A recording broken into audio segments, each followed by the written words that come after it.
Have you ever really stopped to think about what's going on in your brain when a substance hits it? I mean, from your morning cup of coffee to chemicals that literally rewrite reality, every single one has a story. And today, we're going to cover them all. Okay, let's just get right into it. So to make sense of all this, let's think about it this way. What if every drug was a roller coaster? Yeah, seriously. Some are those little familiar loops you might ride every single day. Others, well, they're these massive reality-bending machines that just launch you into another dimension. But you know what? They all have something in common. Every single one of these rides has a beginning, a middle, and an end. There's the onset, that's the climb, right? The anticipation, that slow change you start to feel. Then you hit the peak. That's the high point, the thrill, where the effect is absolutely cranked to the max. And then there's the come down, the inevitable return to solid ground, which, can be a gentle coast back to the station or a brutal bone-rattling crash.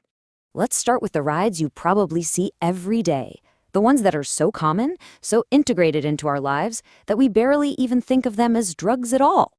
You know that first cup of coffee in the morning? Here's the secret. It's not actually giving you energy. Caffeine's whole trick is that it blocks something called adenosine, which is the chemical messenger that tells your brain, hey, we're tired. So you're basically just putting your body's fatigue signals on mute. You feel sharper, more alert, for sure, but that exhaustion, it's just building up in the background. And that crash later in the day, that's the adenosine flooding back in. Pretty soon you need that cup not to feel good, but just to feel normal. Now, let's talk about the nicotine trap. That feeling of calm you get from a cigarette or a vape, it's a complete illusion. Nicotine gives you this quick little dopamine hit, but when it fades, withdrawal kicks in, and that's what makes you feel tense and restless. So the next puff doesn't really bring you relaxation, it just quiets down the discomfort the last one created. It's this vicious cycle that rewires your brain to think that the only way to feel peaceful is in those few moments between cravings. The alcohol ride. It starts off pretty nice, right? A little warmth, a boost in confidence. That's because it's a depressant, and it's slowing down the part of your brain that makes you feel anxious and self-conscious. At the peak, your judgment gets blurry, your coordination's off, but your brain is totally convinced you are the funniest, most charming person in the room. The come down, though, is a whole system crash.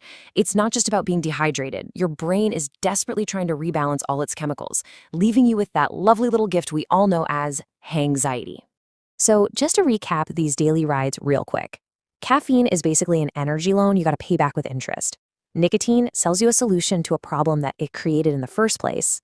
And alcohol, well, it just borrows happiness from tomorrow. Okay, so let's level up and see what happens when things get much, much faster.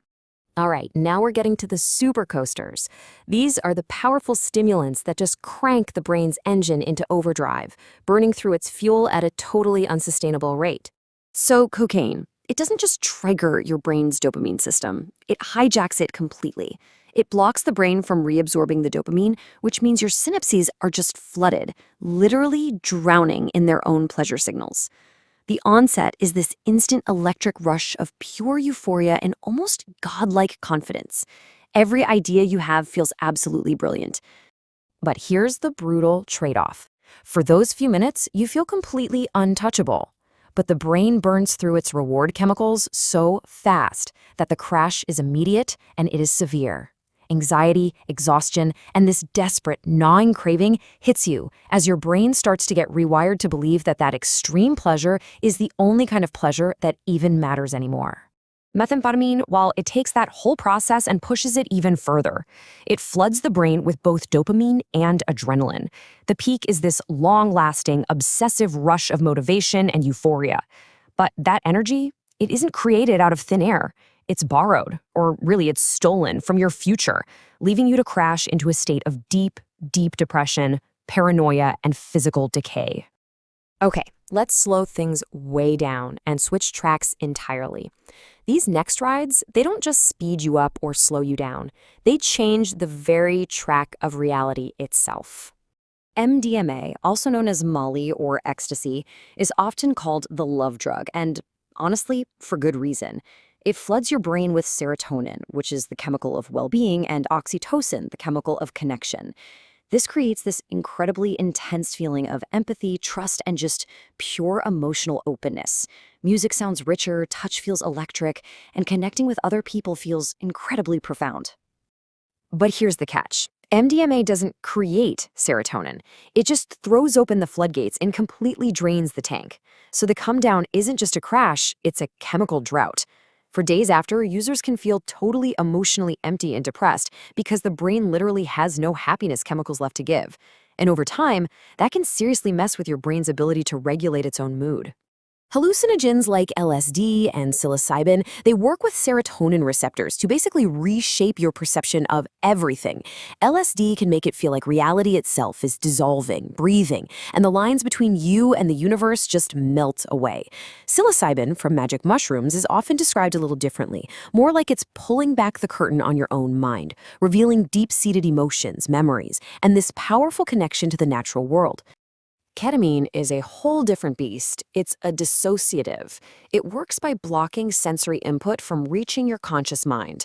In smaller doses, this feels sort of dreamlike, but in larger doses, it can lead to what's called the K-hole, a really profound out-of-body experience where you feel totally detached from your body and reality, almost like you're watching your own life from a distance. And now for our final category of rides. These aren't about speed or even about altered perception. These are about slowing everything down to a crawl. And this is the depressant trap, which is arguably the most dangerous of them all. Opioids, everything from prescription painkillers to heroin, they work by blocking pain signals and flooding you with this warm, heavy, euphoric blanket. It's not an energetic high, it's a deep, blissful calm. But they also slow down your body's most essential functions, like your breathing. And to come down, it is a brutal physical withdrawal that makes every nerve in your body just scream, rewiring your brain's basic survival instinct to believe the drug is as necessary as oxygen. This quote, it just perfectly captures the tragedy of opioid addiction. That initial feeling of safety and relief that they provide is the exact same thing that gets stripped away from every other part of your life, your relationships, your joys, your future, until the drug is the only source of warmth you have left. Benzodiazepines, or benzos, are sedatives often prescribed for anxiety. They work by boosting GABA, the brain's main calming chemical. They quiet the racing thoughts, they relax the body. But the brain adapts incredibly quickly, and it forgets how to create that calm on its own. Stopping them suddenly can cause this intense rebound effect that is extremely dangerous, even leading to seizures, as the brain's activity spikes with no chemical breaks to slow it down. So after all of these different rides, the fast ones, the slow ones, the reality benders, what's the one thing they all have in common? What is the one rule that applies to every single ticket you take? No matter what the substance is, the brain always adapts. It rewires its own pleasure circuits, it damages neurons, and it forgets what normal even feels like.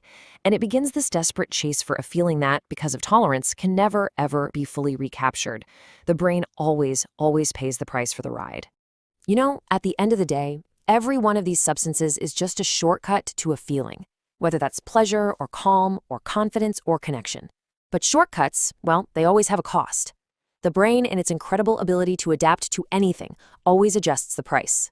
And that leaves us with one final question. When it comes to manipulating our own brain chemistry, what is the ride really worth?